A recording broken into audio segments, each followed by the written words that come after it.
Lo udah siap belum, Dit? Apa siapa apa? Buat rekaman. Jangan lihat-lihat WhatsApp, nanti dimarahin.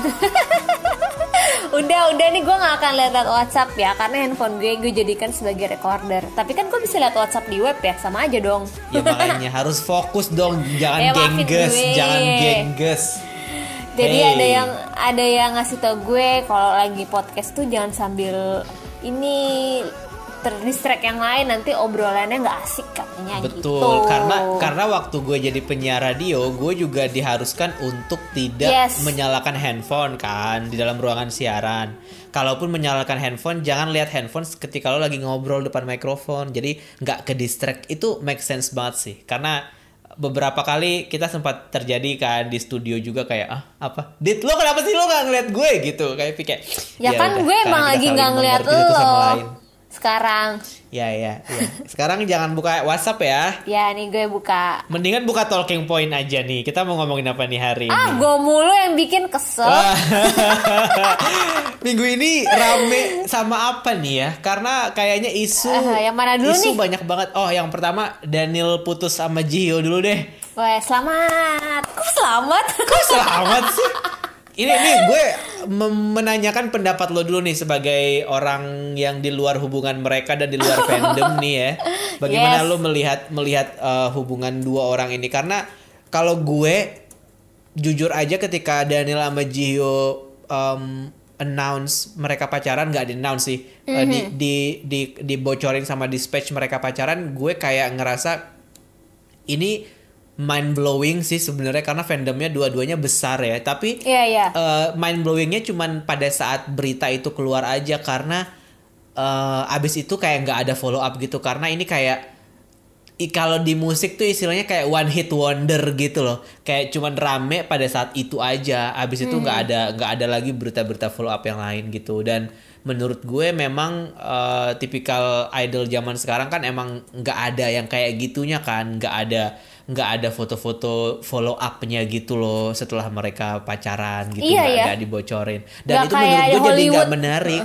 Itu menurut gue jadi nggak menarik, karena pas zaman sebelumnya kayak pas Sulli deh misalnya sama Choiza gitu, kan banyak tuh follow up video, follow up foto yang keluar belakangan gitu. Terus kayak Yuna sama Senggi misalnya, itu juga kan sering banget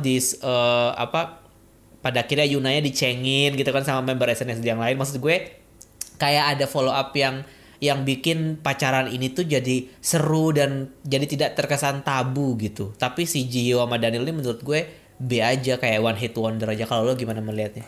Iya sih, gue bahkan pas mereka kan sempat heboh sih pas mereka mengumumkan kalau berpacaran. Tapi setelah itu kayak ya bener kata lo, kayak gue baru ngeh juga sih sekarang kalau K-pop pacaran tuh kayak ya sekali ada infonya ya udah, lu nggak bakal bisa menemukan kemesraan mereka. Nggak kayak gimana sih, kayak disembunyikan banget kan. Sekalinya nanti lo nge-tweet mereka ini ada yang nge-ship, ntar dibalesin sama fansnya kayak bersih-bersih. Daniel best boy, Daniel ganteng banget, Daniel segalanya sempurna, Jihyo apa ini apa. Jadi kayak nggak seru gitu loh buat orang-orang yang sebenarnya lebih apa ya, bisa dibilang kayak dalam tanda kutip open minded gitu soal pacaran. Tapi ketika mereka mau celebrate itu, malah orang-orang yang nggak suka lebih banyak nyerangnya gitu. Terus juga gue nggak tahu sih, putusnya juga kayak in the good terms, kayak nggak ada masalah apa-apa, kayak nggak ada isu-isu yang terjadi di hubungan mereka gitu loh, kayak oh ya udah putus gitu. Tapi kita kan juga nggak tahu hubungannya kayak gimana. Tapi kan sebenernya maksud gue nggak mencuat juga isunya, jadi tuh kayak oh ya udah biarkan itu menjadi masalah pribadi mereka. Iya sih, betul gitu. Juga karena juga, alasannya juga kan klasik banget kan, ya kalau putus itu sibuk. Masalah kesibukan. Ya iyalah, idol emang sibuk. Padahal dari awal pacaran kan juga sibuk ya. Tapi tuh gue baca di mana ya, katanya sih sebenarnya mereka bisa pacaran karena waktu itu Kang Daniel sebenarnya nggak sibuk-sibuk amat karena lagi ada kasus hukum sama agensinya, jadi kan dia nggak banyak aktivitas. Katanya bisa tuh pacaran sama Jihyo gitu. Ya biasalah, gosip-gosip insider belum tentu benar. Gosip-gosip lambe ya. Iya, lambe yang belum tentu benar juga. Tapi kayak Udah berapa lama sih mereka pacaran? Gue gak tau juga deh. Setahun 3 bulan. Anjir, tahu banget gak gue? Tapi kalau Momo sama Hicul masih dong ya? Iya gak sih? Momo sama Hicul masih. Biasanya kalau Hicul tuh pacarannya emang lama. Karena menurut gue stylenya Hicul itu dia mendingan orang tahu terus baik-baik aja dibandingkan kayak tiba-tiba orang nggak tahu tapi dia kena bash gitu. Maksud gue kayak Hicul kan tipikalnya juga idol yang chill banget kan sebenarnya. Dan dia udah ini apa kan, setahu gue Hicul itu image dia di kalangan selebriti itu adalah kayak cowok yang safe banget gitu loh, yang kayak dia nggak bakalan nyakitin ceweknya gitu kan kasarannya. Jadi ketika dia orang tahu dia pacaran juga kayaknya dia ya udah chill aja gitu. Dan menurut gue dia bagus sih ngebangun image-nya si Hicul menurut gue. Iya sih, karena kan Hicul dikenal dia punya banyak teman cewek banyak kan. Terus kayak ada ceweknya tuh kalau yang deket sama dia tuh kayak nyaman gitu as a friends gitu. Iya. Dia kan pernah dibilang kayak idol kondom atau apa gitu. Pokoknya yang bikin idol kondom. Pokoknya kayak seolah-olah ibaratnya gitu orang-orang yang di deket dia tuh jadi aman, ngerasa aman gitu loh jadinya. Ya. Sesuatu jadi, yang dipercaya lah ya. Sosok pria di K-pop jadi dipercaya. Kayak orang tuh nggak bakalan istilah dia nggak brengsek, udah intinya gitu kayaknya. Tapi tuh jadi mungkin Momo nyaman sama dia juga sih. Tapi tuh kalau yang Jihyo sama Daniel tuh gue sempat nonton, gue nggak tau deh interviewnya Luna Maya tuh nggak sih, kan Luna Maya sempat ke Korea tuh. Dia tuh interview siapa ya, Kang Danielnya atau apa? Jadi sempat, aduh gue lupa, correct me if I'm wrong ya. Jadi Luna Maya bikin konten di Korea, terus ada keluarlah bilang kalau mereka udah punya pacar belum, kayak Luna Maya gitu, bilang enggak udah putus. Aduh, lo tau gak sih yang itu Ron? Gue kemarin baca sih beritanya kayak sempat ada itu.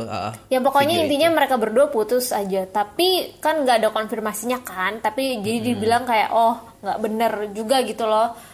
Yang di video Luna Maya itu kayaknya udah berapa bulan baru deh. Udah lama, iya. Udah lama banget kan. Akhirnya mencuat lagi ke permukaan kan. Iya sih, kita doakan yang terbaik untuk Kang Daniel dan Jihyo. Iya sih ya, gue kemarin sempat nanya kan sama temen gue, kayak temen gue ada yang Twice banget dan Jihyo banget kan, tapi dia bukan tipe yang nggak suka kalau idolnya pacaran gitu. Terus gue tanya kan, gimana nih akhirnya Jihyo sama Daniel putus?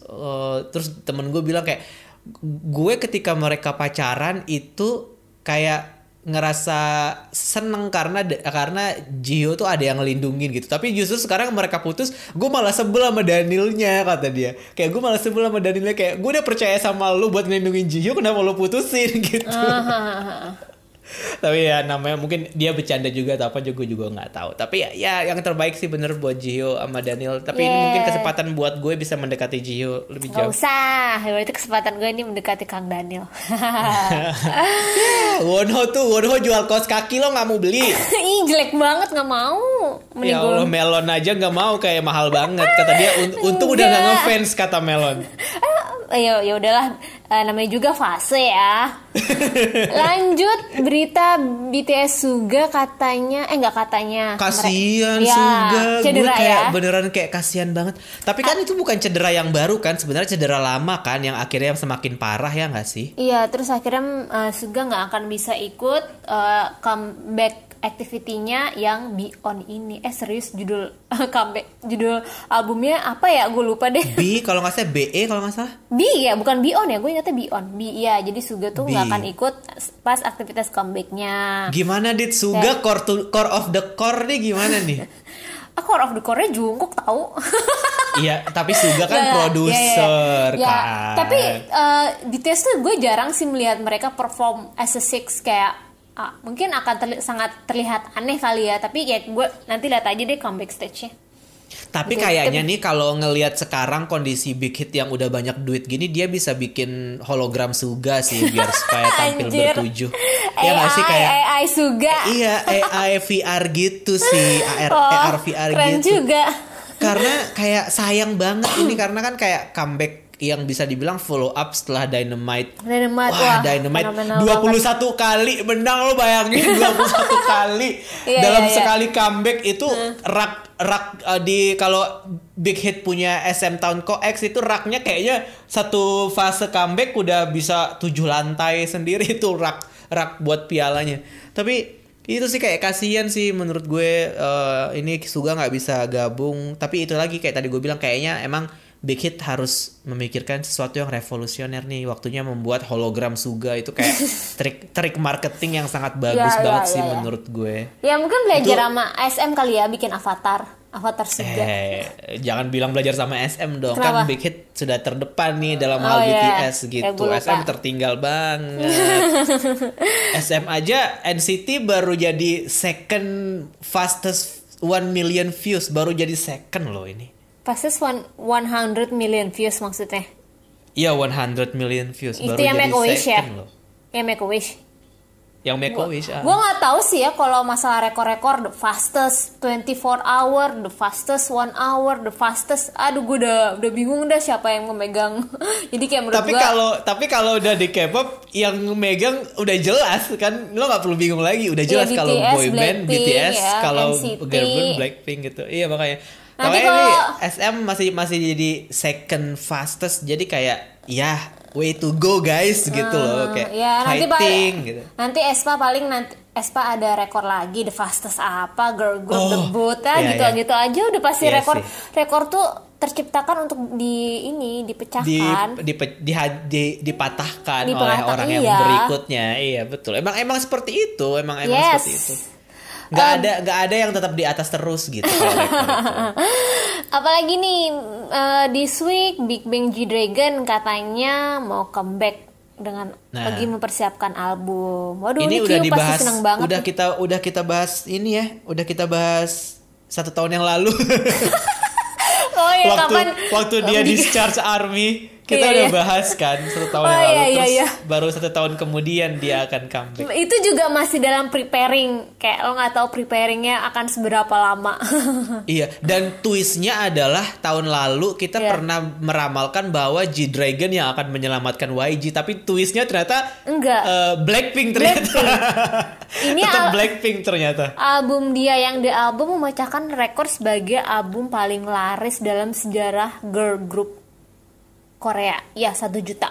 Itu kayak pertama kalinya gitu. Kayak maksud gue kayak paling tier posisi selanjutnya itu kayak Twice sama IZ*ONE tuh kayak di angka 500 sampai 600 ribu lah gitu. Sama SIS sih. SIS tuh dulu penjualan albumnya juga segitu tuh. SIS yang Bada dan siapa? Bada Shu sama Eugene. Ya, Eugene, ya. Jadi kayak wow, goks banget Blackpink. Sayangnya nih IZ*ONE bentar lagi bubar nih, gimana dong? Tapi itu masih ini tahu, masih masih kayak belum tahu akan bubarnya kapan. Tapi menurut gue kayak, jadi tuh gue sempat baca headline katanya tuh IZ*ONE disbandnya tuh masih diskusikan lagi lah, orang-orang ngira akankah diperpanjang atau gimana, tapi menurut gue agensi nggak akan sih. Terutama Starship ya, gue mikirnya Starship mau announce girl group baru sih, pakai si Wooyoung sama Eugene itu pasti. Terus maksud gue lupa deh, pokoknya grup-grup yang ada di Woolim sama Everglow-nya itu gue yakin pengen masukin membernya IZ*ONE ke grup kayak Rocket Punch or Everglow sih, biar bikin makin membesarkan nama grupnya menurut gue ya. Everglow tuh ada membernya di IZ*ONE. Ada, tapi gue tuh selalu ketuker, gue nggak tahu nama membernya siapa. Gue nggak tahu member mana yang ada di agensinya Everglow Yuehwa itu sama yang di agensinya Woolim. Gue nggak tahu namanya karena gue taunya Starship doang. Ya, jadi gue yakin sih. Gue juga kalau IZ*ONE gue tahu namanya, tapi gue nggak tahu ininya, nggak tahu manajemennya. Siapa ya? Si Enbi itu nggak salah Woolim deh. Aduh, gue lupa, mohon maaf. Please don't attack me kalau gue lupa. Tapi kalau misalkan IZ*ONE diperpanjang juga menurut gue ya tetap profit sih. Maksudnya kayak grupnya akan tetap profit sih. Cuman kayak ya itu balik lagi ke ini sih, balik lagi ke greednya si manajemennya aja sih. Tapi kan juga IZ*ONE kebentuknya ada masalah juga, skandal kan ketahuan ini. Iya, kalau manipulasi kan. Manipulasi kayak menurut gue nggak akan diperpanjang sih. Iya. Tapi seenggaknya seiring waktu berjalan manipulasinya juga pada akhirnya setelah masing-masing pihaknya kena hukuman kayak lupa gitu ya. Nguap aja kan kasusnya, emang tapi kayak nggak lama sih. Tapi gue nggak tahu sih ya. Tapi kayak kalau fans Koreanya tuh masih mempermasalahkan sih, kayak ya gue nggak bisa menjadikan komen di Pancoa itu sebagai acuan sih. Tapi itu selalu dibawa-bawa kayak ya udahlah, namanya juga group, namanya juga grup manipulasi, jadi mending bubar aja. Banyaklah komen-komen seperti itu. Iya, tapi kalau menurut gue mereka akan bubar sesuai dengan waktu yang ditetapkan sih. Tapi menurut gue IZ*ONE tuh masih sangat baik daripada IOI gitu loh ya. IOI namanya juga grup masih kelinci percobaan ya, awal-awal produce. IZ*ONE tuh kayak masih dikasih album, kayak konsepnya juga bagus gitu, konsep flowernya itu juga oke. Kayak menurut gue walaupun mereka cuman sebentar tapi hasilnya kualitasnya bagus sih. Gue suka banget dari Lavia and Rose, Violetta, bagus kayak banget. Setiap comeback tuh gak pernah gagal gitu. Iya. Menurut gue keren sih. Ditambah ada member Jepangnya Sakura, di Jepang mereka juga besar. Tapi menurut gue udah bagus lah IZ*ONE ini. Nah, namanya juga grup produce nggak akan bisa permanen lah. Iya. Kalau misalkan manajemennya nggak greed dan ego, mungkin bisa lah 2 tahun lagi gitu ya, atau nggak kayak ya tunggu corona kelar baru bubar, mungkin bisa kali ya. Ya bisa. Kasian nih jadi nggak bisa promo ke Jepang. Iya, padahal. Tapi kalau ngomongin produce itu Wanawan juga rencananya mau reuni loh di Mama. Iya, itu agak ini nggak sih menurut lo, agak kayak apa ya, kayak ironi gak sih? Ironi, harusnya X1. Ironi banget ya. Harusnya X1 yang perform. X1 kan 2 tahun ya? 4 tahun apa ya, gue lupa deh. 4 tahun kan? Harusnya 4 tahun 5 tahun gitu. 4 tahun, 2 tahun di agensi, 2 tahun sama X1-nya. Kayak Iya.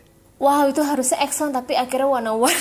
Iya, itu kayak itu wow, bener-bener ironi banget sih buat Wanawan, karena udah ketahuan ada manipulasi, terus sama manajemen sama TV itu juga yang melakukan manipulasi, terus dia reuni tapi di acara TV itu gitu, jadi kayak tebel muka sekali TV ini gitu. Iya. Tapi itu masih direncanakan kan, apalagi sebenarnya kalau udah kayak gitu, maksud gue dari zamannya IOI itu juga udah ada isu-isu reuni, tapi itu nggak terlaksana. Gue nggak, Iya. IOI itu menurut gue tuh ini banget sih, kayak manajemennya tuh bener-bener terasa banget ininya egoisnya gitu, kayak ya ini member buat punya gue, ya harusnya gue yang bisa dalam tanda kutip mengeksploitasinya gitu. Tapi pada akhirnya ketika mereka balik lagi ke grup masing-masing, manajemennya sendiri yang tidak maksimal dalam mempromosikan grupnya gitu. Iya, jadi udah kapan tahu tuh gue isu-isu si IOI mau reuni, tapi enggak juga. Tapi sampai akhirnya ada isu dari Wanawan gitu, kayak. Tapi si Chungha bilang sih mereka masih itu sih. Kemarin kan Chungha sempat datang ke podcastnya Eric Nam kan. Terus kira ke podcast ke Koreaan. Enggak, ke K-pop Debak. Belum sampai Chungha ke Koreaan. Nanti ya kalau Chungha sama Smart Friend lagi undang ke Koreaan.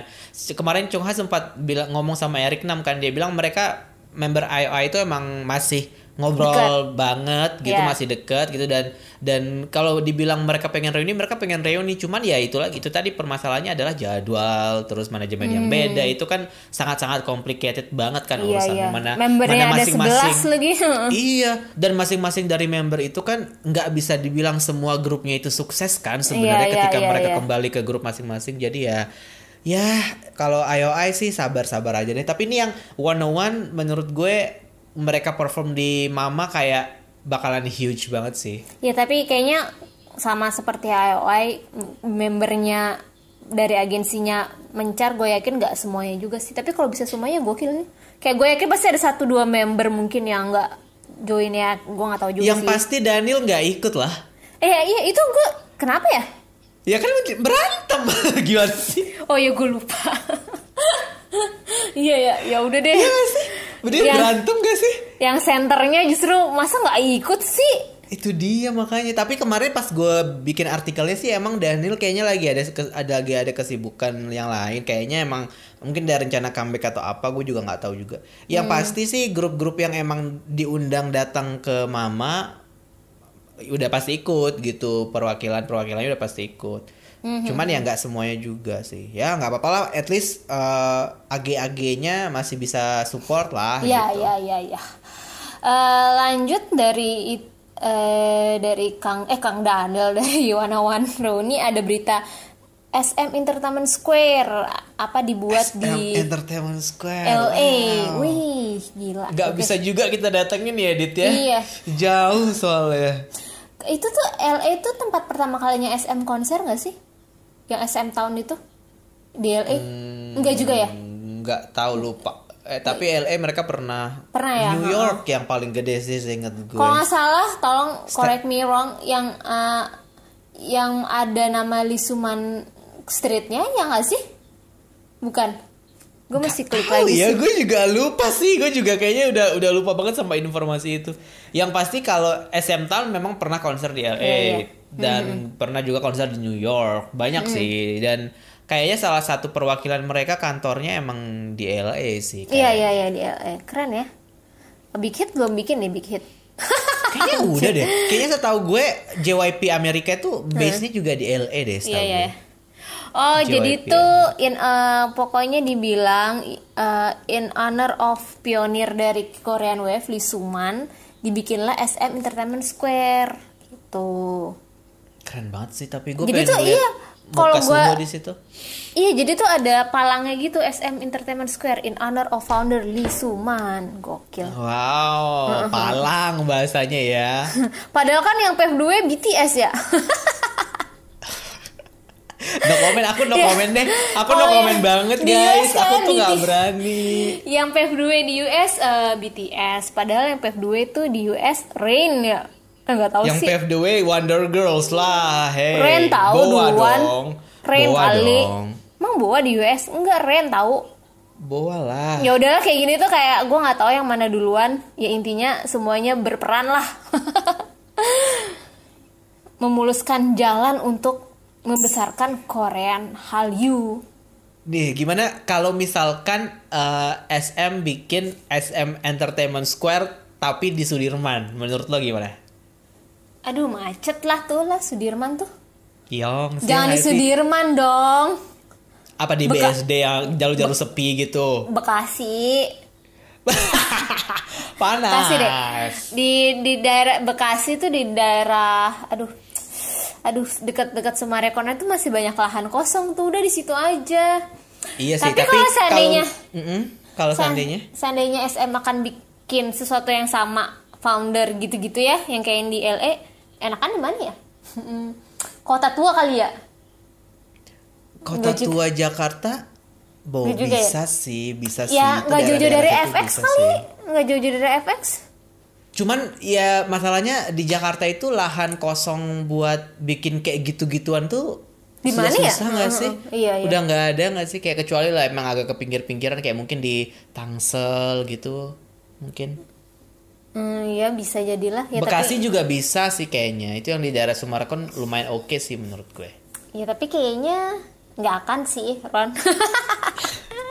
Jadi percuma kita berhayal kayak gini nggak jelas. Tapi lu kemarin lihat gak sih teaser perilisannya MV-nya Rosa itu kan dibikinnya udah kayak K-pop banget kan, dan mereka SM ngasih ini gue agak sendu sih mendengar berita ini gitu ya. SM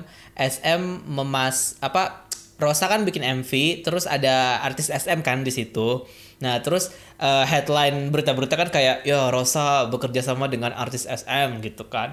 Terus gue kan kayak excited gitu ya, kayak mendengar berita itu kayak wah siapa nih artis SM. Pas gue baca ya aktor yang emang ya lo tau kan kalau SM tuh ada divisi aktornya yang emang nggak terlalu gimana banget gitu kan.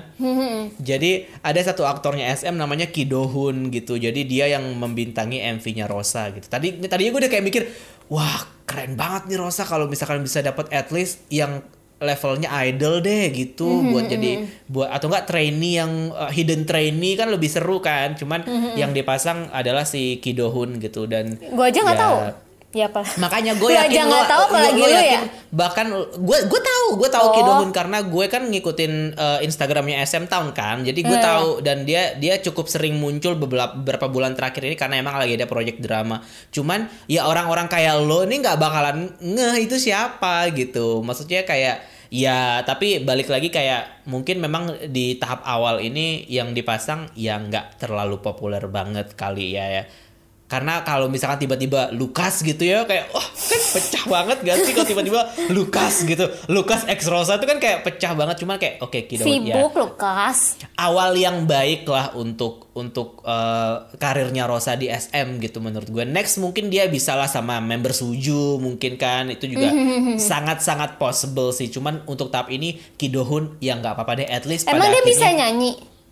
Enggak, dia cuma jadi model MV doang. Cuma jadi model doang. Jadi at least sampai saat ini paling enggak fansnya Rosa yang banyak banget kan di pasar lokal tahu lah Ki Do-hoon tuh siapa gitu loh. Jadinya kayak nanti next drama dia mungkin dia akan bisa lebih dicintai oleh masyarakat Indonesia kan, who knows gitu. Cuman ya gue sih bener-bener nunggu momen itu sih kayak Rosa bener-bener nyanyi member Suju sih at least. ya keren sih. Itu beneran kayak bawain laguku menangis versi Korea ya. Iya, waktu kan pernah konser Suju kan Rosa pernah tampil juga kan, waktu itu pernah nyanyi Tegar kalau nggak salah. Dan itu oke sih menurut gue dan ya bener-bener kayak gue excited buat nungguin next Rosa akan melakukan apa.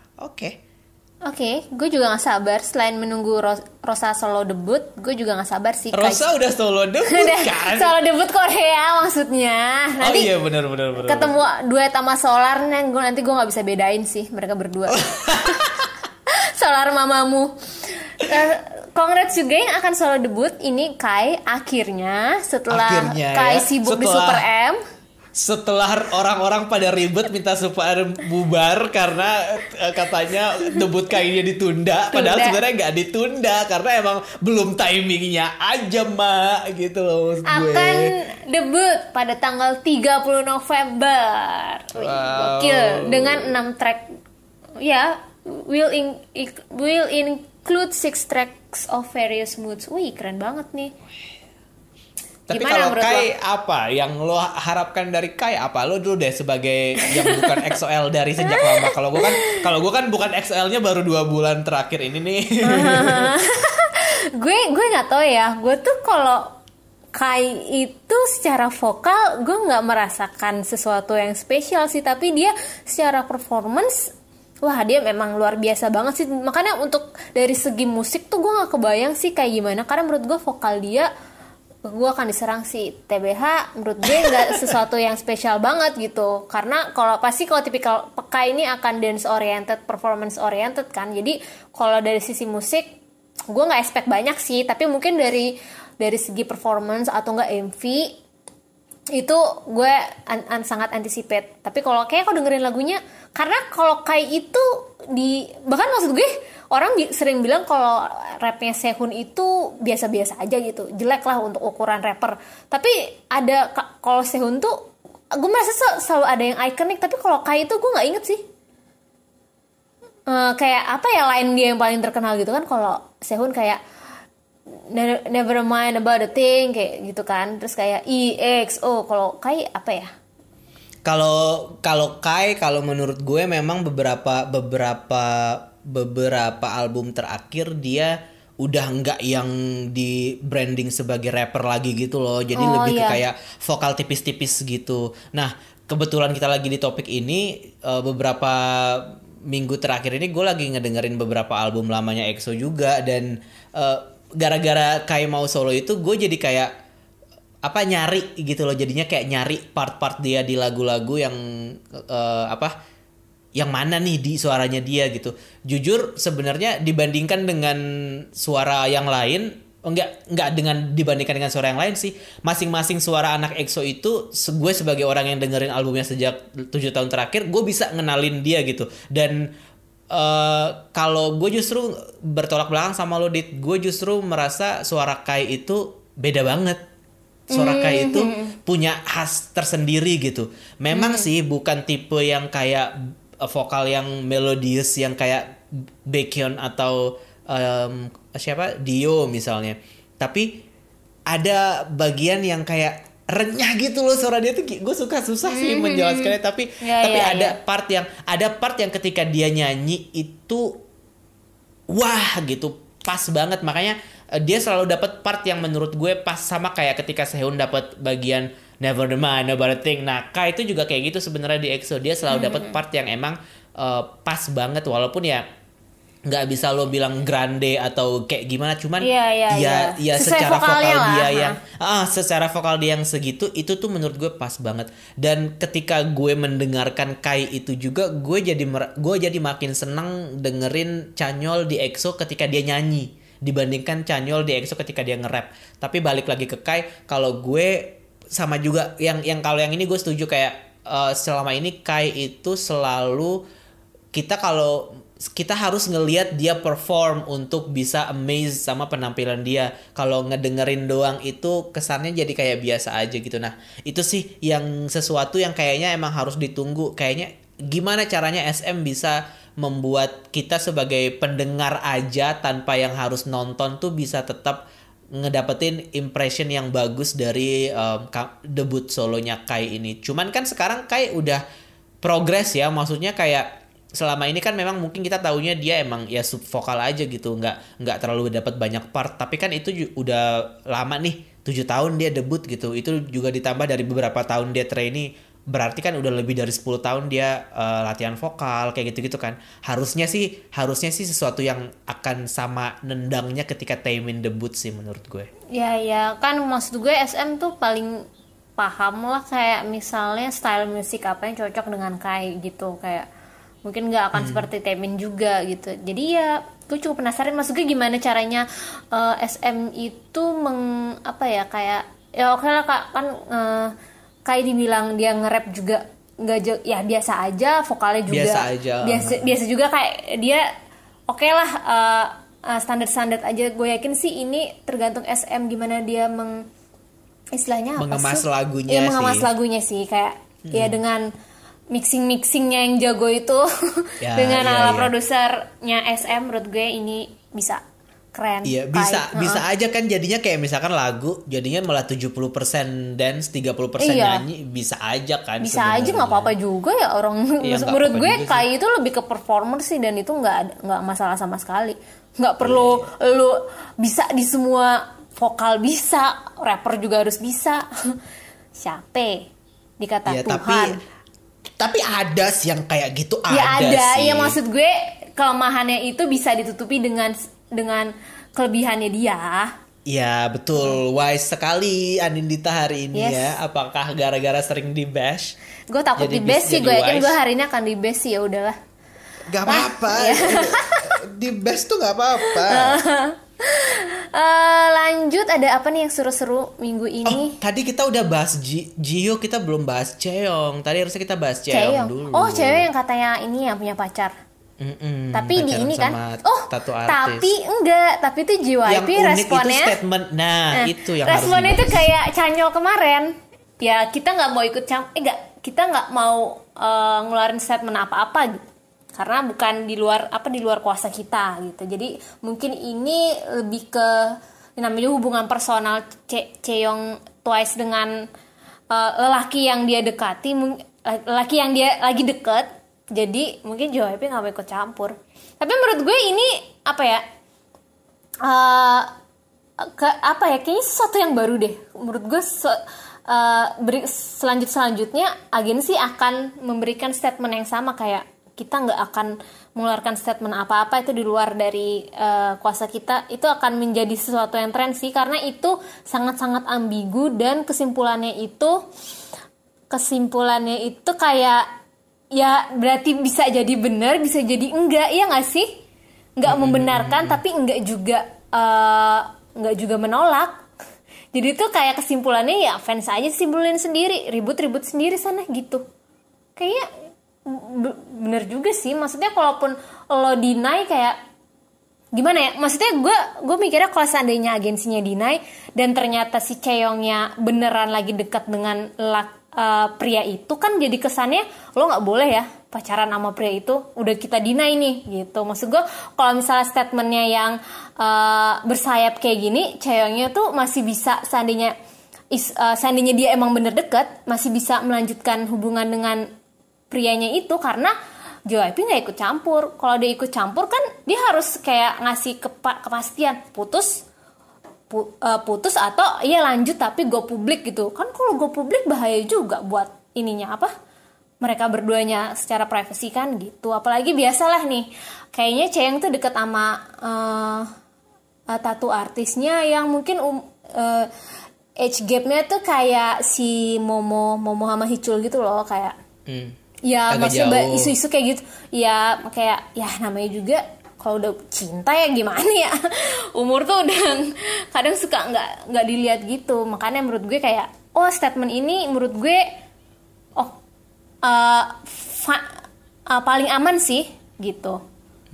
Terus kemarin ada yang menarik juga sebenarnya. Jadi ada yang komentarin soal JYP yang nggak ngeluarin statement dan bilang kalau itu ranah pribadi kan. Iya. Nah menurut gue itu komentar dari fans ini menurut gue sangat menarik. Dia bilang ini nggak exact kayak gitu dia ngomong, tapi kurang lebih intinya adalah kenapa JYP bilang kalau itu bukan urusan mereka ya karena nggak semua hal pacaran ataupun nikah itu harus dikonfirmasi sama agensi, itu karena personal buat artisnya. Nah menurut gue itu make sense sih.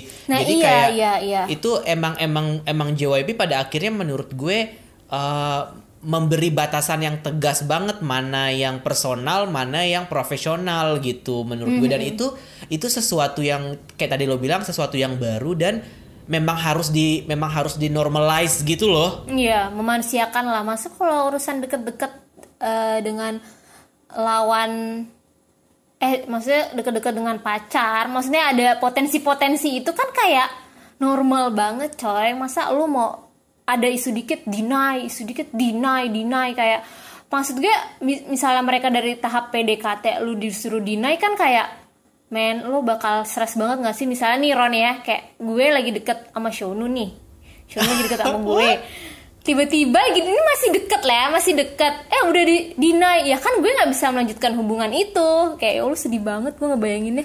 Nah iya kayak sedih kan, maksudnya udah deny duluan. Coba kalau misalnya agensinya bilang ya itu kita nggak mau ikut campur lah, kan gue masih bisa deket, mau nanti itu putus atau enggak ya fans juga nggak akan tahu karena nggak perlu ada kewajiban untuk memberikan update kepada fansnya karena ini urusan ranah pribadi kan. Ya menurut gue ini fair sih statement seperti itu, kayak ya udah biarkan aja fans berspekulasi, itu nggak akan mengganggu juga biarkan aja yang berspekulasi tuh fans nanti juga capek sendiri. Ya gak sih? Dan sisi lain dari statement manajemen yang bilang we have no statement itu justru menurut gue supaya ya pada akhirnya fans itu juga bisa ngebedain gak sih mana yang urusan pribadi sama mana yang urusan pekerjaan. Maksud gue kayak ketika manajemen ngomong regarding their artist, berarti itu masih ada urusannya di ranah pekerjaan gitu. Sama kayak misalkan kita ambil contoh yang Irene kemarin misalnya. Kan konteksnya kemarin itu kan dia dibilang kayak ada yang tersinggung ketika dia lagi kerja kan sebenarnya. Konteksnya kan dia lagi kerja kan. Nah, kalau menurut gue, SM harus ngomong karena Irene katanya berbuat seperti itu ketika dia lagi kerja gitu. Sementara kalau yang masalahnya Chanyeol misalnya, ya itu kan dia nggak di luar dari pekerjaan kan. Di luar dari pekerjaan. Chanyeol kan lagi nggak ada promo apa-apa. Itu kan emang urusan pribadi. Iya, makanya kalau menurut gue yang fans bilang SM kayak nggak peduli dengan Chanyeol. Boykot SM, nggak peduli sama artisnya. Kalau menurut gue itu karena hubungan pribadi coy. Justru kalau lo ikut campur bukannya malah gimana ya lo SM jadi melanggar ranah pribadi nggak sih? Ranah pribadi. Katanya nggak mau kalau privasinya terganggu lah. Maksudnya SM dengan stance seperti itu, fansnya malah marah. Di tadi bash. Gue bingung sih, kayak kalau realistis aja lah kayak. Ya, tapi emang harus gitu. itu sama harus realistis. Kayak kalau lo seandainya, gue yakin tuh ya protes-protes itu belum merasakan bekerja di korporasi atau apa ya. Maksud gue kalau lo ada masalah, kantor tuh nggak akan melihat. Misalnya lo ada masalah pribadi yang membawa kantor lo, kantor tuh nggak akan ikut campur karena itu masalah pribadi lo. Yep, betul. Iya, kayak kecuali itu ada sangkut pautnya dengan pekerjaan, tapi kan ini nggak ada ya. Jadi ya itu menurut gue ya tipikal hubungan profesional seperti itu sih, bukan masalah kekeluargaan atau apa, ujung-ujungnya profesional. SM family. Iya betul.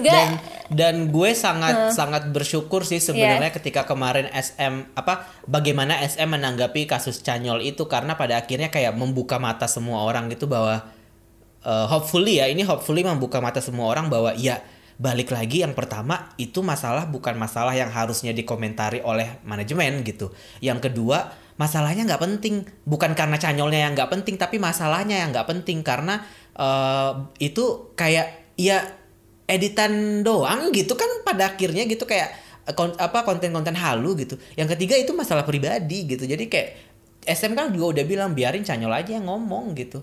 Ya karena SM menghargai itu sebagai ranah pribadinya Chanyeol gitu. Dan ketika Chanyeol nggak ngomong berarti ya itu juga haknya Chanyeol. Iya, lo nggak bisa maksa. Lo mau maksa Chanyeol ngomong apa menurut gitu. Gue, nggak selamanya lo bisa nuntut idol lo juga buat speak up untuk urusan pribadi mereka. Iya, gitu. Menurut gue dengan agensi mengeluarkan statement seperti kayak JYP sama SM itu membuat kita tuh semakin harus tahu mana batasan lo sebagai fans, yang lo harus tahu semuanya tentang dia. Jadi itu kayak lo membatasi gitu lo, kayak oh ya jadi gue nggak bisa tahu kelanjutannya nih. Kalau kita juga nggak tahu nih kelanjutannya Chanyeol gimana dengan pacarnya itu kan, pacarnya atau siapa allegedly gitu. Allegedly mantannya, kita juga nggak tahu endingnya kan. Jadi menurut gue kita memang sebagai fans nggak berhak tahu sih. Jadi itu menurut gue sangat bijak malah kalau menurut gue statement seperti itu, daripada kalau ikut campur SM-nya, ternyata nanti endingnya nggak sesuai dengan harapan fans, makin nuntut lagi lah. Kan kalau kayak gini, biarkan aja fans bertanya-tanya, spekulasi. Betul. Sana beli info sama Saseng yang mahal itu yang nggak jelas, silakan. Chanyeol nggak peduli. Dita pernah beli tuh. Gue kapok, nggak mau lagi gue. Gitu gak jelas ya guys, tapi kalau gitu nanti kita abis ini kita di bash ya terserah, itu hak kalian juga. Yes, gitu. Karena nggak bisa semua orang akan berpikiran sama seperti gue sama Ron sih. Iya, itu bener-bener kayak urusan yang kita sebagai fans yang kita juga nggak tahu kehidupan pribadi dia kayak gimana aslinya gitu. Kita cuma tahu dia dari layar aja. Iya, gitu. Maksud gue, kalau prinsip gue selama tidak melakukan seksual harassment, seksual harassment, terus nyetir mabok, terus apalah prostitusi dan apa-apa, gue akan maksud gue nggak bisa yang cancel gitu juga sih, kayak ya itu mah masalah masalah cewek, ya udahlah ya, itu di bukan urusan gue. Tapi kalau udah seksual harassment ya, yang 3 tadi kayaknya pokoknya lo sendiri sebagai fans memang punya batasan sendiri, ya. Dan lo juga melihat mereka sebagai artis, dan manajemen melihat mereka sebagai artis dan manusia juga punya batasan sendiri yang pada akhirnya kayak ya lo tinggal melihat itu aja nih, gimana lo menyikapinya sebagai fans gitu. Apakah emang lo mau jadi fans yang terlalu over obsesif dengan kayak wah semuanya harus lo tahu, semuanya harus lo lindungi atau gimana, atau ya udah chill aja, karena ketika lo udah bisa membedakan mana, sebutlah nih gue sebagai misalkan artis misalnya A gitu, kalau lo udah bisa membedakan mana dia sebagai idol dan mana dia sebagai pribadi, menurut gue nggak akan ada tuh yang namanya sakit hati, nggak akan ada tuh yang namanya kayak dihianati lah, diselingkuhin, diduakan, pulang ke rumah istri orang itu tuh nggak ada. Intinya mereka di bisnis ini adalah mereka tuh kerja tapi sebagai ibarat aespa, mereka kerja sebagai aespa-nya gitu loh, sebagai avatar mereka, tapi kehidupan pribadi mereka tuh nggak ada yang tahu, cuman mereka dan teman-teman dekat mereka yang tahu. Lo tuh nggak tahu apa-apa, semua lo tuh cuma tahu di permukaan aja. Astagfirullahalazim. Udah intinya itu aja. Ya udah. case close ya. Gitu, case close ya masalah ini. Biarkanlah masalah pribadi mereka diselesaikan oleh mereka secara pribadi. Kalau mereka mau ngomong, mereka akan ngomong. Lo nggak perlu nuntut. Intinya itu aja tuh. Mereka nggak siap. Nggak perlu nuntut agensi juga, gitu. Nggak perlu nuntut agensi juga gitu. Kayak belajarlah dari Baekhyun yang ketika dia mau ngepost postingan Instagram pas dia ketahuan pacaran sama Taeyeon, dia bilang aku sampai menghapus ini berkali-kali ya karena itu buat dia itu berat untuk diutarakan dan nggak usah dipaksa kalau mereka emang nggak siap. Intinya itu aja. Dan menurut gue sebagai fans emang harus respect aja sih. Menurut gue kayak lo harus melihat mereka juga sebagai manusia juga. Jangan melulu dituntut kayak harus perfect, harus mengikuti kemauan lo, harus jadi sosok yang emang ya harus bisa membahagiakan lo, tapi mereka nggak bahagia sendiri. Itu juga lelah kali jadi mereka. Menurut gue kayak Ron, ya. Sorry I can't be perfect. Ya, that's it. Ada lagi nggak yang harus dibahas nih? Yang seru sih yang ini, yang member Black Swan yang Hyeme. Bener gak bacanya Hyeme? Itu gimana sih Hyeme? Gimana sih ceritanya, Dit? Enlighten me, please enlighten me. Jadi intinya awal mulanya grup Rania. Lu tau gak sih grup Rania itu kayak sebenarnya itu udah grup lama sih, tapi itu mereka berganti-ganti nama. Kita udah bahas nama. ini kalau nggak salah ya beberapa episode yang lalu. Kan grup Rania itu rebranding menjadi grup Black Swan. Nah, Black Swan ini salah satu membernya namanya Hyeme dituduh nipu pria. Gue nggak tahu nominalnya kayak jutaan won deh, nipu. Jadi itu sebenarnya nge-scam lah istilahnya, nge-scam jutaan won, dan si prianya itu minta si Hyeme untuk balikin duitnya gitu. Sedangkan menurut Hyeme, jadi itu ternyata Hyeme bisa dapet, Hyeme tuh sebenarnya dipinjem, dia tuh minjem duit sama pria itu. Dia kenal pria itu dari Afrika TV. Dia tuh BJ tuh istilahnya apa? Joki ya? Broadcast joki. Broadcast joki. Ini tuh kayak kasusnya Crayon Pop. Lo tau gak sih yang namanya, gue lupa lagi namanya siapa. Dia juga kayak gitu tuh. Dia nge-BJ di Afrika TV. Kan itu suka dikasih koin-koin duit kan. Dan itu kayak ada involve yang ngasih koinnya itu pengen sesuatu yang lebih dari si Hyeme. Yaitu salah satunya kemauan ini, pengen ngajak hubungan seksual. Kayak mungkin ibaratnya, gue udah ngasih lo duit nih, gue minta sesuatu yang lebih lah. Padahal kan itu ibaratnya kayak ya lo kalau kasih duit ya sebatas itu aja kan. Tapi kayaknya Hyeme juga salahnya Hyeme juga memanfaatkan situasi itu. Ya udah gue sekalian aja minjem duit lah. Gue nggak bisa menyalahkan Hyeme karena gue ngerti banget struggle-nya Nugu Group kayak gimana sih, Ron. Gue yang minjem duit kan Nugu Group juga, mereka susah dapet duit kan. Jadi gue masih memaklumi, gue ada sisi-sisi memaklumi Hyeme kenapa meminjam duit pas gue. Dia sampai bertindak seperti itu. Iya, bertindak seperti itu. Sedangkan kalau menurut Hyeme, prianya ini tuh kayak oke, gue minjem duit. Awalnya fans kan, akhirnya kayak mereka ketemuan, Hyeme-nya juga memanfaatkan, prianya juga. Maksud gue gimana ya?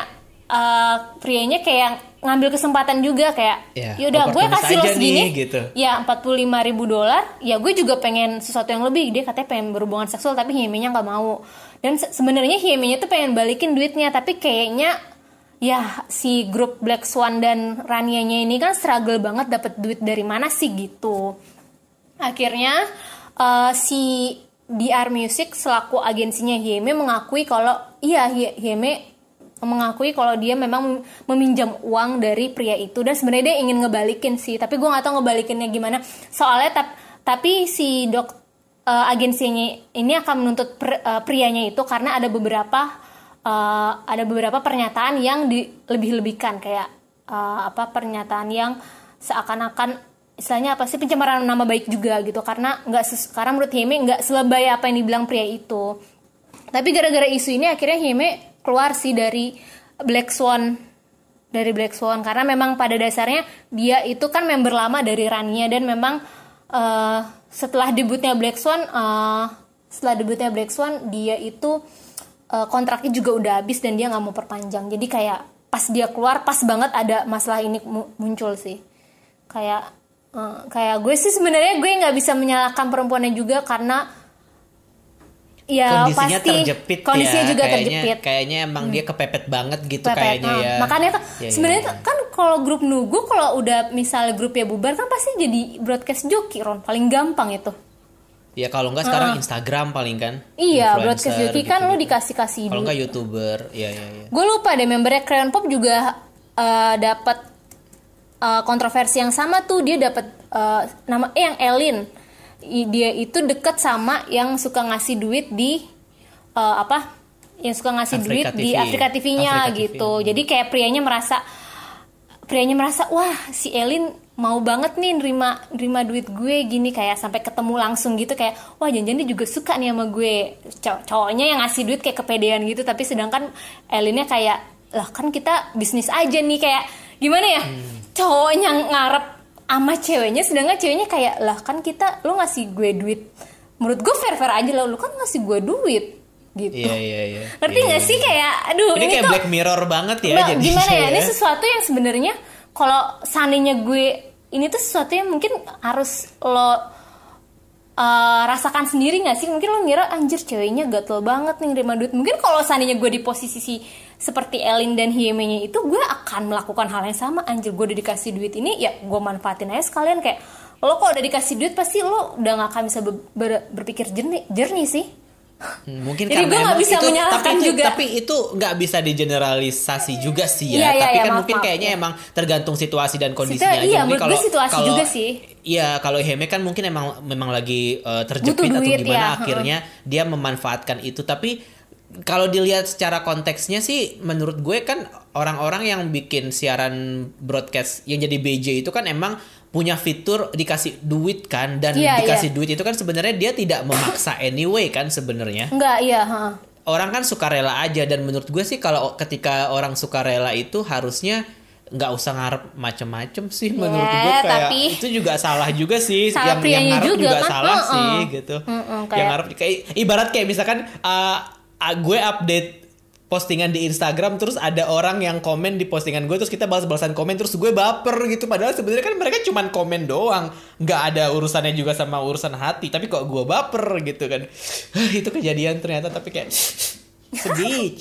Ya intinya itu aja sih yang Hyeme Black Swan itu. Sayang banget Black Swan-nya itu lagi merangkak lagi, kayak rebranding dari Rania, dan menurut gue ini udah kutukan dari grup Rania ini yang gue bilang tangan-tangan goib yang selalu ikut campur, dan gue rasa ya udahlah, tangan-tangan goblin ini mah. Ya udahlah, ada aja masalahnya Rania ini. Sumpah ya Allah, sedih deh. Udah, ini itu waktunya emang, mungkin mereka emang waktunya untuk pensiun dan introspeksi ya, mencari kehidupan yang baru gitu loh. Agensinya sih gue yakin dia kayak abis ini deh, pasti dia melakukan sesuatu sampai dikutuk gitu pemilik agensinya. Kayak setuju gue. Kayaknya emang dia pernah nginjak ekor ular gitu kayaknya. Pernah nginjak di mana gitu. Pernah nginjak ekor kucing kayaknya.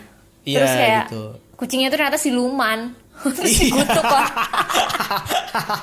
Siluman anjir. Ya udahlah, kita doakan yang terbaik buat kelanjutan Black Swan, walaupun gue akan skeptis dengan masa depan Black Swan. Kalau gue sih ketika ini kasus muncul dan lo ceritain barusan dan gue denger, kayak ya udah Black Swan ini kayak cuman comeback penghabisan gitu loh, kayak penghabisan kontrak aja udah. Gak comeback, debut gitu. Ya itu debut. Iya, debut penghabisan, udah itu aja kayak. Yaudah deh. Udah kita punya duit $1 juta nih gitu, udah comeback aja lah udah, tapi terakhir ya, abis itu nggak usah comeback lagi kayak gitu. Ya sih. Sedih sih. Udahlah, kita lanjut. Udah ya Loren, udah sejam nih. Kekoreaan curhat dong. Nih banyak banget yang mau curhat, mati nggak lo? Yang curhat tuh cuma 2 orang, tapi panjang. Nggak panjang ini mah, masih belum. Karena lo nulisnya bold dan juga spasinya banyak, ini fontnya gede. Lo dulu deh, gue capek. Gue tadi udah ngomong. Minum dulu, jangan buka WhatsApp. Ya, mau minum nanti suara gue kedengeran glek-gleknya. Ya kan bisa dihapus versi Anda kan. Itu kan audionya terpisah, Bu. Ya udah. Kekoreaan curhat dong.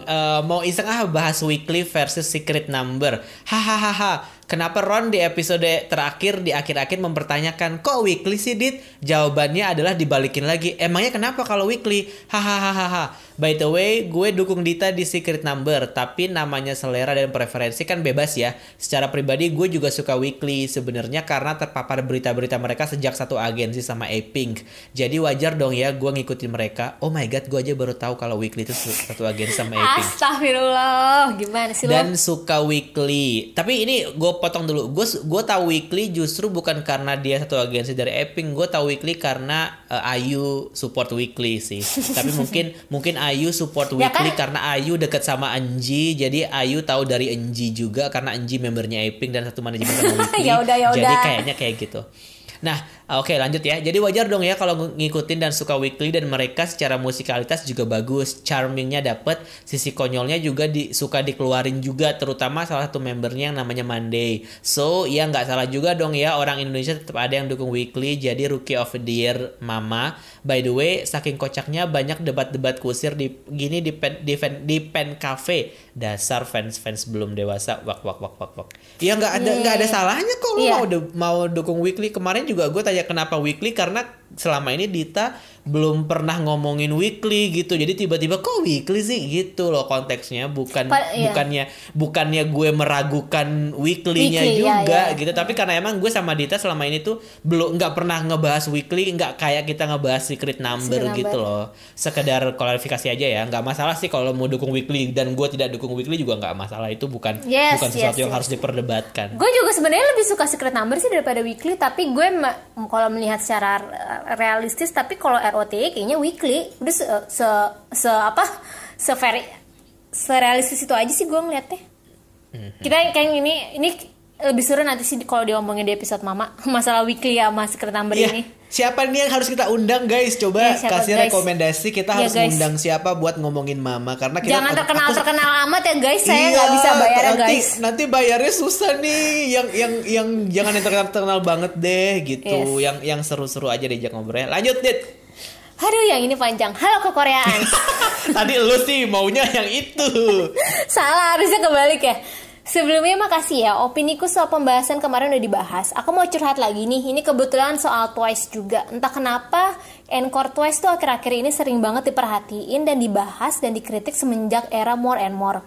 Lebih tepatnya, aku nggak tahu sebenarnya harus ngomong dari mana dulu. Entah kenapa sekarang Twice tuh jadi kelihatan kurang percaya diri di encore.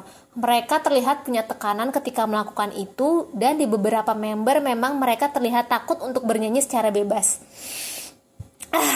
Mereka juga nerima banyak hate comment gitu soal encore-nya. Aku kasihan sama mereka. Mereka jadi tidak leluasa berekspresi di live stage. Dan kalau soal lagunya, aku masih belum tahu sih beberapa luas range vokal mereka. Tapi kalau mereka recording aja bisa, berarti ya mereka bisa menjangkau high pitch-nya. Aku jadi kurang paham masalahnya di mana. Apakah Twice-nya atau JYP-nya yang terlalu memaksakan range vokal mereka? Lanjut, gue scrolling dulu bentar, ampun. Dua encore di kemenangan pertama dan kedua itu aku bisa ngerasain tekanan mereka. Kalau kita lihat di tragedi encore More and More aja, mereka sudah menerima banyak sekali hate speech. Entah kenapa agensi seperti tidak belajar dari itu. Mereka sampai sekarang jadi kurang terlihat pede buat nyanyi. Kasian kalau JYP bisa memberikan kenyamanan ke ITZY dengan lagu-lagunya yang sesuai sama range vokal mereka. Lah, kenapa sama Twice nggak bisa? JYP juga sering kali merubah warna vokal idolnya. Contohnya aja Momo pas di 16 tuh vokalnya berbeda sama yang sekarang. Itu aja udah bikin bahaya, apalagi kejadian Momo di encore More and More yang kelihatan lag banget vokalnya.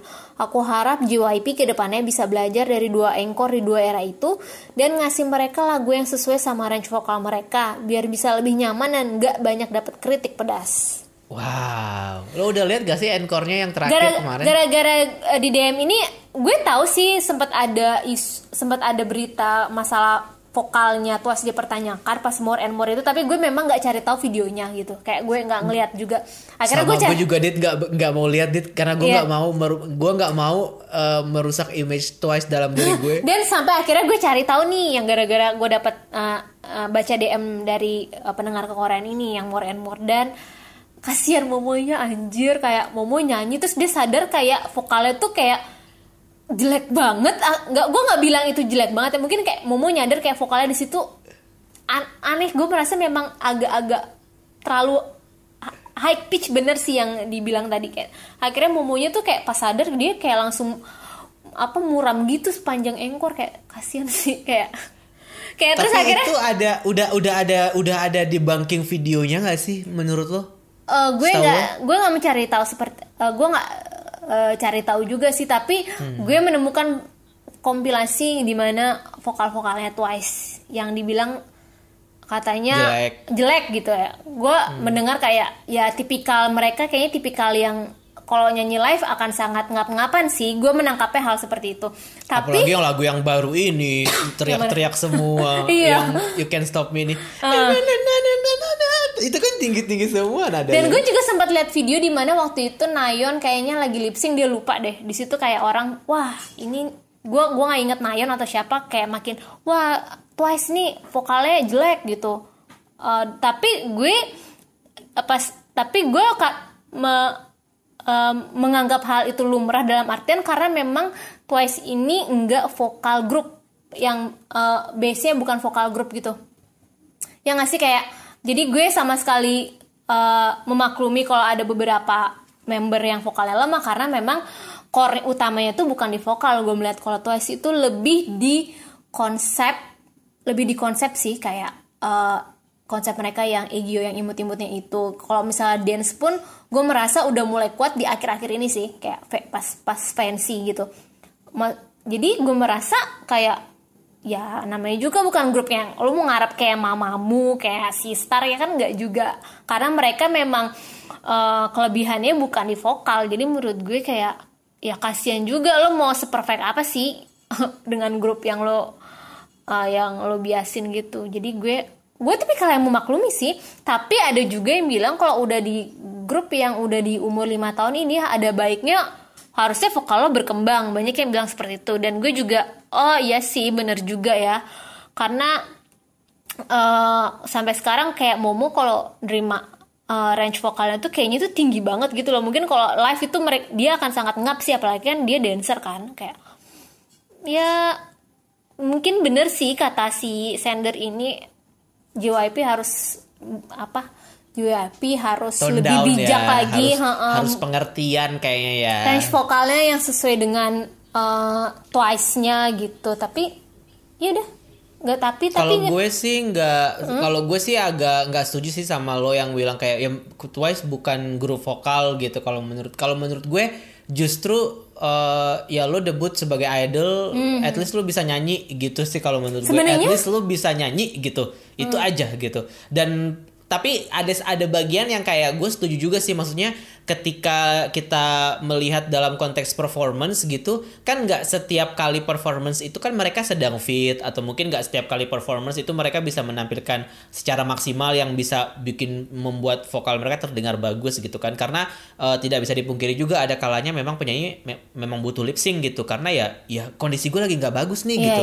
Jadinya emang itu juga diperbolehkan sih. Dan di situ gue setuju kalau misalkan mungkin karena emang gue nggak pernah ngikutin berita Twice ini ya, jadinya kayak gue beneran cuman tahu Twice tuh di permukaan aja gitu. Jadi ketika ada yang bilang iya Twice fancam ini ya kan jelek banget, jujur gue nggak berani denger, karena kalau gue denger takutnya gue jadi nggak suka lagi nih sama Twice gitu. Jadinya mending gue nggak denger deh sekalian, tapi gue masih bisa tetap menikmati karena gue suka banget lagu-lagu mereka sebelumnya. Jadi gue masih pengen menikmati itu gitu. Jadi gue tidak ingin merusak pendapat gue soal Twice dengan mendengarkan sesuatu yang pada akhirnya gue juga nggak tahu backgroundnya tuh kayak gimana. Maksudnya pada saat itu kan kita juga nggak tahu mereka kondisinya seperti apa kan. Walaupun memang sih ada tuntutan untuk mereka selalu tampil prima dan maksimal, tapi ya balik lagi tidak setiap saat juga kan mereka bisa seperti itu. Jadi kalau gue sendiri sih udah kayak ngasih batasan itu.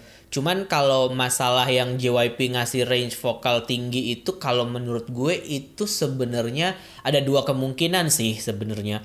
Karena JYP-nya juga memang berekspektasi tinggi sama membernya, dan kayak tadi lo bilang nyambung ke omongan lo tadi yang komentar netizen kayak ya mereka udah 5 tahun umurnya, jadi mereka harus berkembang. Nah mungkin ini salah satu usaha JYP supaya mereka berkembang gitu, supaya mereka secara vokal juga mungkin bisa lebih ada peningkatan dibandingkan dengan yang sebelum-sebelumnya. Mungkin karena gue bukan JYP, gue cuma bisa berspekulasi aja. Di yang kedua juga gue rasa kayaknya memang ya kalau kita ngobrol-ngobrol balik lagi ke obrolan yang sebelum-sebelumnya di episode-episode yang lalu kan kita selalu ngomongin JYP yang sangat strict kan sebenarnya. Dan ya ini adalah salah satu contoh strictnya JYP itu gitu, karena dia juga punya certain expectation buat artisnya supaya terlihat bagus dan sesuai sama standarnya dia gitu kalau menurut gue. Jadi kalau dibilang Twice kasihan sih pada akhirnya kalau gue ngelihat dari didikannya JYP gitu, tapi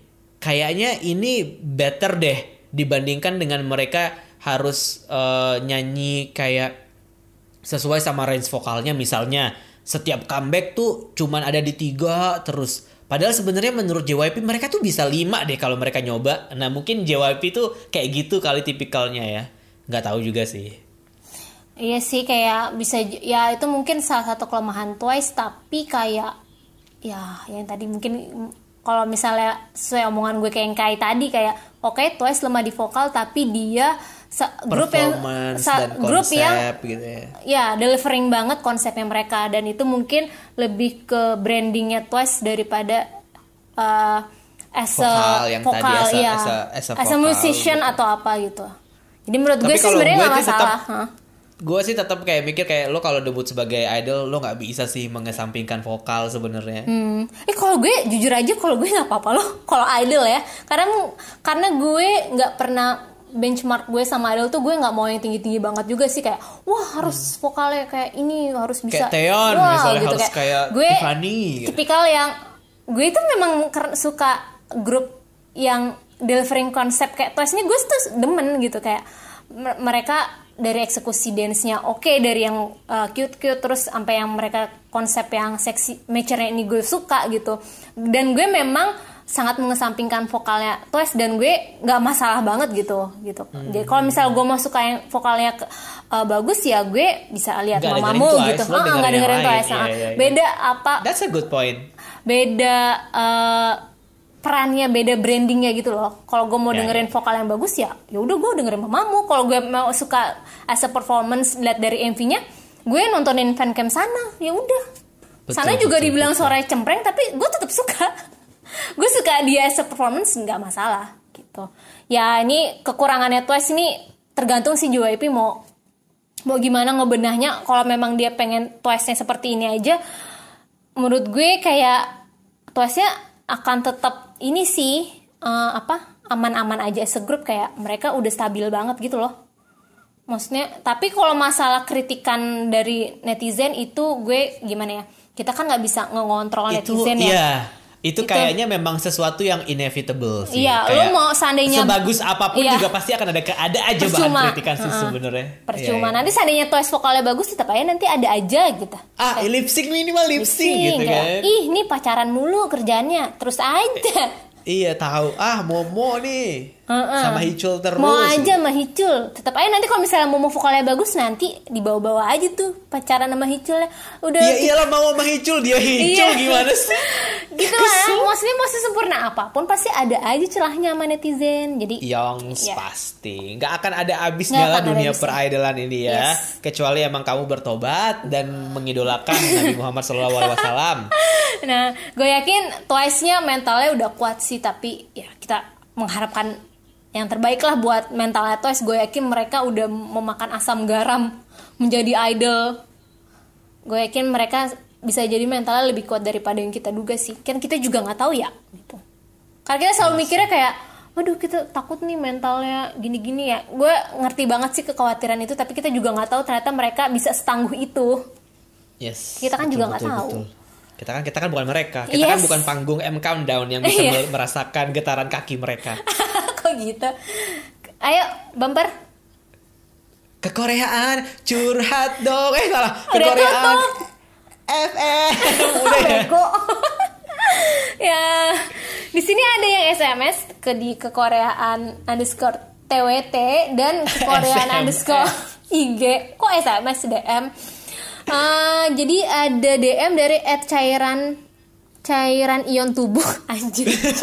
Wah, ini iklan ya? Ini paid promote, lo paid promote terselubung. Enggak, nama apa? Dapat dibayar berapa lo? Lo buat sendiri doang kan, buat beli kaset PS kan lo? Nama username-nya cairan ion tubuh. Dia ada yang request, Kak Ron dan Kak Dita, aku mau rekomen lagu M Black dong yang Mona Lisa sama Tin Top yang Baby Anyon. Ya Allah, M Black kasihan banget nasibnya. Baby say yes. Ya Allah, itu lagu populer banget loh, parah. Gila. Gue sangat terpapar. Lagu musiknya kayak gitu kan, kayak mirip-mirip 21 Gue sangat terpapar lagunya M Black yang Mona Lisa ini, parah. Pas zaman-zamannya gue suka K-pop tuh kayak lagu ini tuh kayak sering banget gue dengerin. Hah? Parah, lo bayangin deh setiap kali lo datang ke event cover dance yang diperformin ini semua kayak udah hafal. Gue kayak anjir, kan ada era-era di mana gue datang banget kan ke event cover dance Bandung, Jakarta, Bekasi, gue datengin kan event-eventnya. Terus performnya tuh lagu ini, lo kayak oh my god. Padahal gue cuma ngeliat satu grup doang, tapi harus nonton yang lain juga kan pada akhirnya. Ya Allah. Gue juga suka nih lagu M Black yang Mona Lisa, kayak wah, apalagi dance-nya pas bagian yang kepalanya lenggak-lenggok itu tuh, baby say yes, baby ini say. Ada lo di dance base yang di tempat-tempat main-main di kokas gitu-gitu. Oh ada ya? Lo enak so dance-nya, gue pernah main soalnya seru. Oh gitu. Yang request cuma satu nih, tumben, biasanya banyak. Mungkin kita kurang marketing kali. Besok mungkin kita harus promo ya. Jangan lupa jadi request gini, ya guys gitu. Kalian kalau ada yang mau request lagu bisa di @kekorean_twt atau @kekorean_ig. Nanti yang lagunya sesuai dengan selera gue akan gue pilih. Kayak anjir, sombong banget. Lo siapa music director di kekoreaan? Kalau yang request lagu barat nggak gue bacain. Parah. Ya, pokoknya tapi ini salah satu cara supaya idol lo didengar sama pendengar kekoreaan gitu. Kita punya 10.000 followers loh ya. Hah? Exposure kita nih udah bagus. Sama kalau dia mau curhat-curhat, silakan. Tolong curhatnya jangan K-pop aja ya, drama-drama juga boleh tuh, mungkin drama startup kalian lagi ada mengeluhkan apa. Aduh jangan tolong. Jangan bawa itu ke sini. Ya apa, kayak boleh dong, bosen gue K-pop mulu walaupun gue nggak paham, gue pengen aja gitu. Misalnya kalian ada. Gue mau curhat soal pendukung Han Ji Pyong. Nah walaupun gue nggak paham ya, karena gue lagi nonton Queen's Gambit. Kalau misalnya ada rekomendasi tempat makan Korea boleh banget. Apa kayak selain K-pop beneran deh, apa ya? Kayak lu curhat kayak aku susah banget lagi apply visa ke Korea, apa boleh, pokoknya tentang Korea boleh, kayak silakan curhat aja. Tapi kalau misalkan nanti curhatnya soal tempat makan, kita hubungin tempat makannya dulu ya, biar mau bayar nggak nih, soalnya kita mau promoin gitu. Misalnya kasih kayak, voucher gratis nggak nih gitu. Aku abis makan di tempat Korea ini ada kecoanya gitu, di kimchinya, wah. Anjir. Kalau itu jangan, nanti kita dituntut. Jangan. Siapa tahu kan gitu.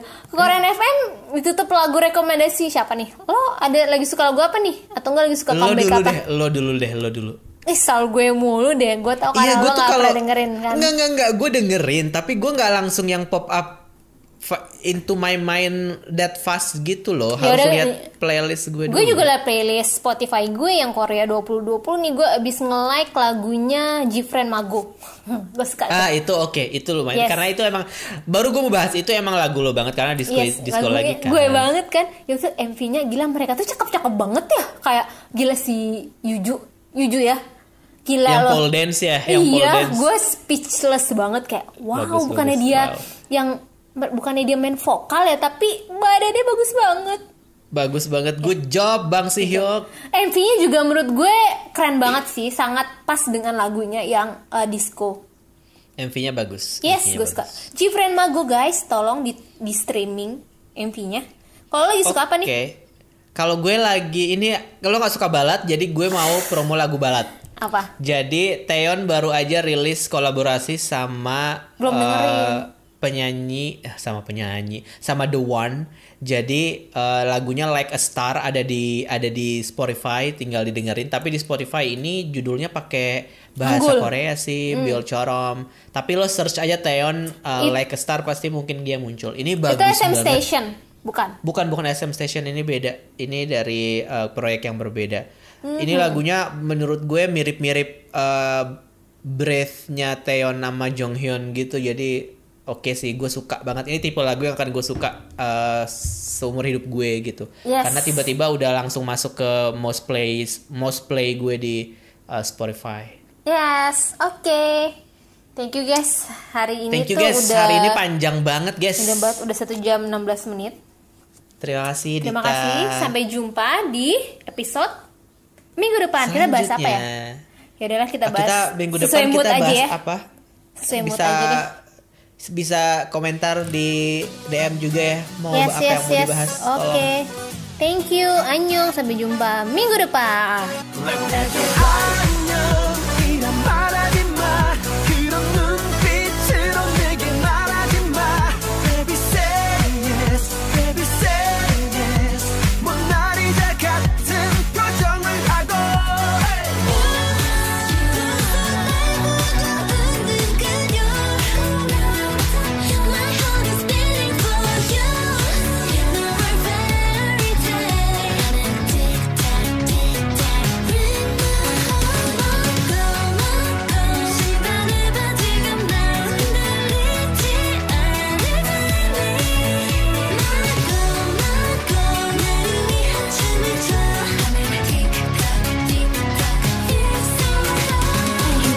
변치 마요